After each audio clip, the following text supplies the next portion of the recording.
Ka disa njerëz sot që kujtojnë se Pashka është hash mishqingji, sup magjeric, veze kuqe dhe mjafton. Jo, këto ti bësh, po në qoftë se ti nuk e bashkuar me Krishtin, nuk e beson se Krishti u ngjall, nuk shkove në kish, nuk u bashkove mistikërisht me atë, nuk u kungove, atëre ti nuk ke perëndi barkun tënd, nuk e Krishtin. Pra në këtë rast, drekën e shtrojmë jo dedikuar Krishtit. Po, atëre bëhet thjesht të ha me të pim.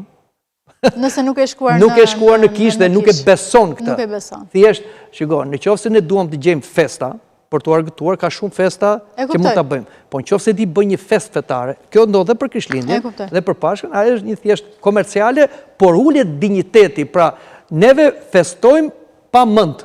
Njeriu duhet të bëjë mendjen në punë. Unë e bëj këtë, e ha këtë, e pi këtë, sepse besoj te kjo. Prandaj, edhe neve sot i mbajmë këto simbole, drekojmë për Pashkën sepse gëzojmë që Krishti u ngjall dhe ngjallja e Krishtit është ngjallja jonë.